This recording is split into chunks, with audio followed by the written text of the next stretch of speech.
Gabo y Mercedes. Una despedida. Por Rodrigo García. Editorial Random House. Año 2021. En marzo de 2014, Gabriel García Márquez, probablemente el escritor más querido en lengua española del siglo XX, ya anciano y enfermo, cayó resfriado.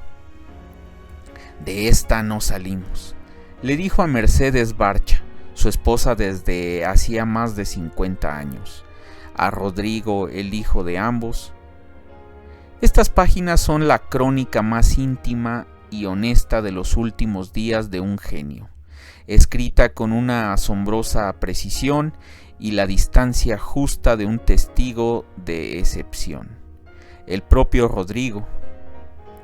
Así vemos el lado más humano de un personaje universal y de la mujer que lo acompañó toda la vida y que además lo sobrevivió unos pocos años.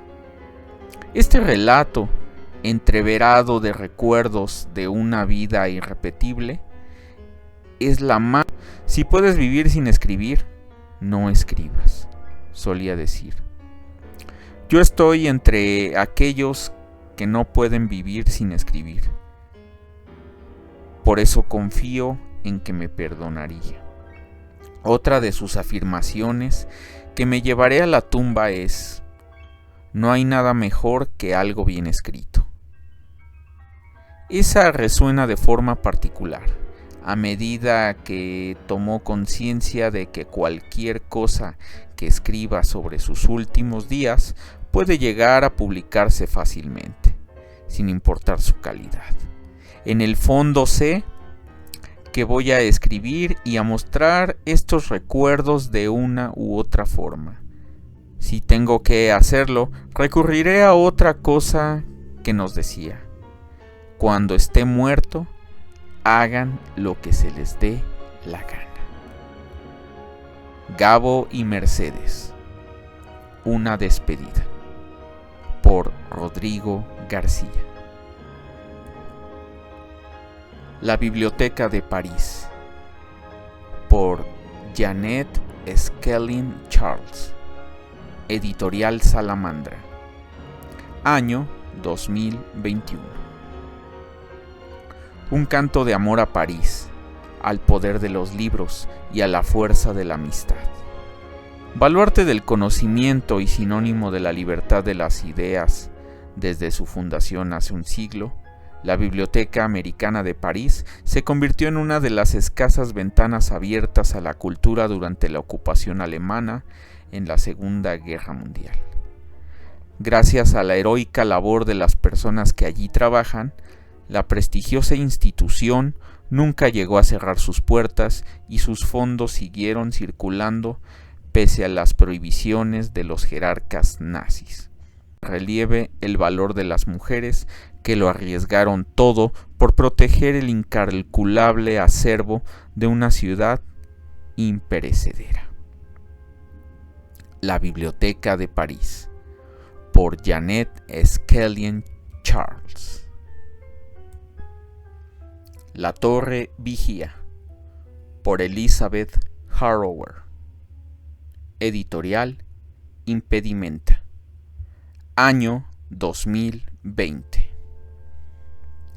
Laura y Claire Vesey estudian en un internado. Nunca han sabido lo que es el amor familiar y han aprendido a valerse por sí mismas. Pero cuando su padre muere, la ausencia se convierte en un problema real. La madre la saca del colegio para que se encarguen de cuidarla, iniciando un proceso de anulación en el que las hermanas aprenden que la mejor manera de sobrevivir es en silencio. Cualquier ambición queda descartada, de modo que cuando Felix Shaw, el jefe de Laura, le propone matrimonio, ella acepta sin más, dando por hecho que también se ocupará de Claire. Shaw carece de empatía y disfruta humillando y aislando a las hermanas hasta hacerse con el control de la casa y de sus vidas. Eso sí, la violencia nunca es evidente. Los chantajes, la culpa y el menosprecio se muestran bajo una pátina de normalidad, lo que hace que todo resulte mucho más terrible. La Torre Vigía, por Elizabeth Harrower. ¿Cómo ordenar una biblioteca? Por Roberto Calazo, editorial Anagrama, año 2021. Una lúcida y erudita reflexión sobre la relación que establecemos con los libros desde todos los puntos de vista imaginables. ¿Qué criterio se supone el ordenamiento y la disposición de los libros? ¿Cómo ordenar una biblioteca? Por Roberto Calazo.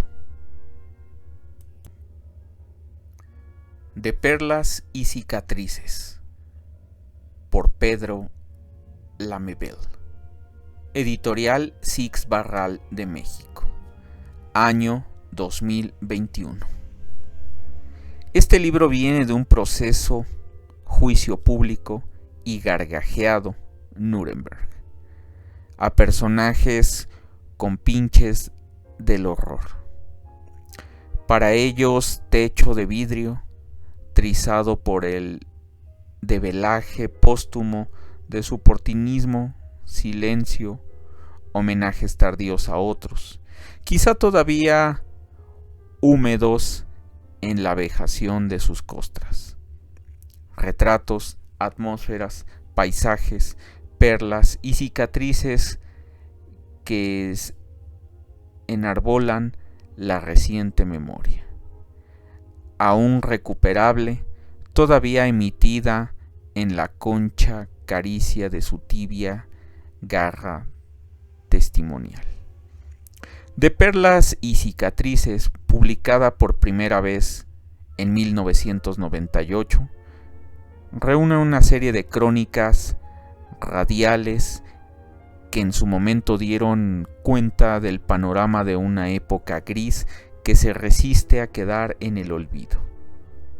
La colorida pluma de Pedro Lamebel rescata una vez más a esos personajes del escuálido jet set nacional de los años 80 y 90 que deambulaban por escenarios polvorientos intentando convertirse en estrellas. Así también, los semidioses de la farándula criolla son desacralizados con una mirada ácida y escéptica, y se exponen en estas páginas junto a las víctimas, villanos y cómplices de la dictadura chilena, completando una triste galería de figuras que aún persisten en la memoria popular. De perlas y cicatrices, por Pedro Lamebel. Melancolía y cultura, las enfermedades del alma en la España del siglo de oro, por Roger Bartra, editorial Anagrama, año 2021. Este libro es mucho más que un divertido gabinete de curiosidades y una inquietante galería de monstruos, locos y prodigios. El autor ofrece un brillante ensayo sobre la melancolía como piedra fundacional de la cultura moderna y su eclosión en la España del siglo de oro.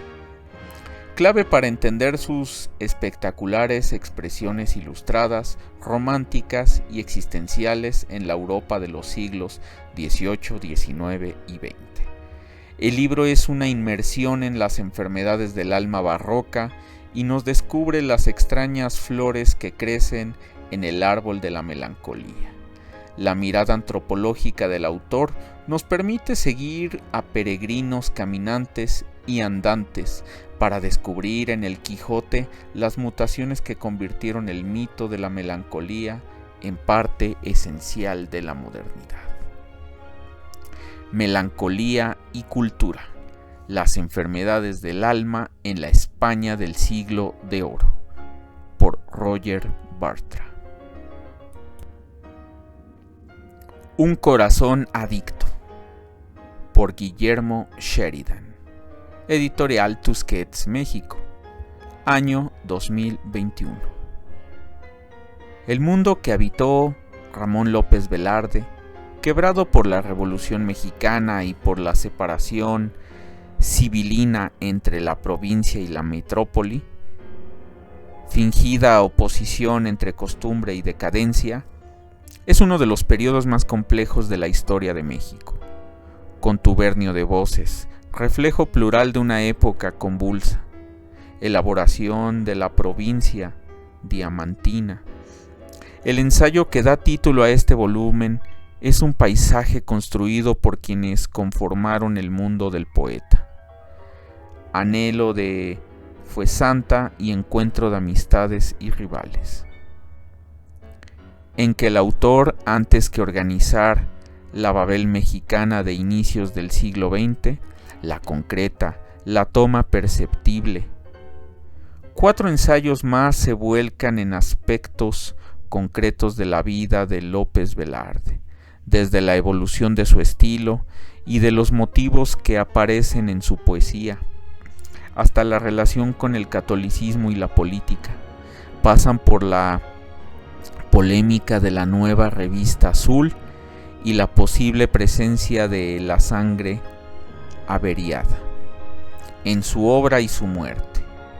En el centenario luctuoso del iniciador de la vanguardia en México, publicamos el estudio biográfico y literario más completo en torno a Ramón López Velarde.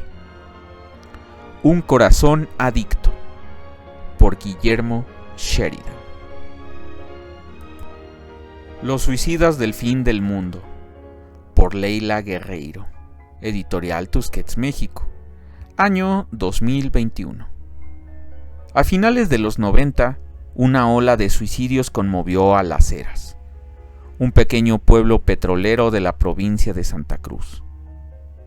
La mayoría de los muertos tenían alrededor de 25 años y eran habitantes emblemáticos de la ciudad, hijos de familias modestas pero tradicionales. Sin embargo, la lista oficial de estos suicidios nunca fue confeccionada. Leila Guerreiro viajó a este desalojado paraje de la Patagonia. Habló con los familiares y amigos de los suicidas, recorrió las mismas calles y visitó cada rincón del pueblo. El resultado es este relato, descarnado y preciso, que no solo reconstruye los espacios trágicos de esos años, sino que también pinta magníficamente la vida cotidiana de una comunidad alejada de las grandes ciudades. Las Heras, con su magma de desempleo y falta de futuro para los jóvenes, es un enigma cuya resolución dista de ser definitiva. Los suicidios, como un destino funesto, se sucedieron durante mucho tiempo. Esta es una crónica inquietante que se lee con fascinación y que devela una realidad marcada por el error, los prejuicios y la indiferencia. Los suicidas del fin del mundo, por Leila Guerreiro. Adiós, mariquita linda, por Pedro Lemebel. Editorial Six Barral de México, año 2021. Publicado originalmente en 2004, esta sección de crónicas, cartas, dibujos y fotografías nos sumerge en la rabia, la denuncia, la pasión y los amores que conforman el universo literario de Pedro Lemebel. La noche en el centro de Santiago, amigos que pasan por su casa en Bellavista, un asalto, los recorridos por el gay town de la ciudad. Todo puede ser pretexto o necesidad para que Lemebel estampe con su escritura certera, límpida y sin rodeos, lo que ve, lo que conoce y lo que lo transgrede. Por eso escribo de mi pueblo con este desenfado, porque conozco y bebo gota a gota la emoción pelleja de su sexo roto. Dice en una de estas crónicas, Decia Fogwill, no haber escrito nada que mereciera la atención sin haber estado sintiendo alguna emoción del orden de la hostilidad. El rencor, la rabia, el odio, la envidia y la indignación. Formas confusas del conflicto social. Se suele pasar por alto el valor que estas emociones supuestamente negativas tienen a la hora no solamente de inspirar grandes textos literarios, sino también de preservarlos. En el caso de Lemebel, odio, rabia y resentimiento vienen a construir el formol que mantiene vigentes sus crónicas a través del tiempo, que permite leer muchas de ellas como textos de actualidad aún después de transcurridos 10 y hasta 20 años de que fueron escritas, según Ignacio Echeverría. Adiós, mariquita linda, por Pedro Lemebel. El oficio de narrar sin miedo, por Harris Whitebeck. Editorial Planeta México, año 2021. En sus 30 años como periodista, Harry Whitebeck ha viajado a los lugares más peligrosos del mundo para narrar acontecimientos históricos. Por su implacable profesionalismo, fue reconocido con un Emmy especial en 2002. En esta obra relata el detrás de cámaras de su labor periodística y sus recuerdos por los países que visitó para llevar al lector las más poderosas historias. Con un punto de vista crítico y entrañable, desde sus inicios en CNN en español, Whitebeck ha cubierto sucesos como el huracán Mitch en Centroamérica, el tsunami de 2004 en Indonesia, los disturbios políticos en Haití y Venezuela, las guerras de Irak y Afganistán, y la disolución de la Unión Soviética. El centro de este libro es una anécdota emotiva sobre el vínculo con su profesión y su natal Guatemala. El oficio de narrar sin miedo es una oportunidad única para descubrir, a través de la mirada del autor, la realidad compleja en la que vivimos. Guerras, miseria e injusticia que atraviesan y lastran nuestro presente. El oficio de narrar sin miedo, por Harris Whitebeck. La huella de los opilotes, por Francisco J. Delanés, editorial Alfaguara, año 2021. La tentación por el poder es la fuente de todos los problemas individuales, familiares, sociales, nacionales e internacionales. La llamada de la jueza Carmen Lancôme es el detonante de una investigación que llevará a fiscales y policías a descubrir el entramado de las redes del crimen organizado en Centroamérica. La guerra entre cárteles para dominar el istmo y penetrar las instituciones de justicia pondrá al descubierto fuerzas capaces de incidir en los procesos judiciales. La huella de los opilotes, por Francisco J. Delanés. Qué absurdo. La curiosa historia de Edward Gorey, por Lori Montersen, editorial Impedimenta, año 2020. Qué absurdo. Biografía fascinante sobre uno de los autores más excéntricos y queridos de la literatura, Edward Gorey. De niño era un ávido lector y disfrutaba con libros como Alicia en el País de las Maravillas y Drácula. Publicó más de 100 títulos donde contaba historias que mezclaban el peligro, la oscuridad y el humor. Los niños por fin descubrirían aquel misterio terrorífico que inspiró a toda una generación de artistas, desde Lemony Snicket hasta Tim Burton. Qué absurdo. La curiosa historia de Edward Gorey, por Lori Montersen. Y bien, amigos, hasta aquí terminamos con las novedades editoriales de este mes.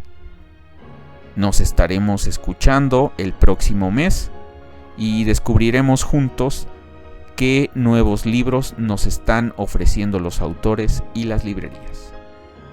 Que tengan un excelente día. Hasta luego.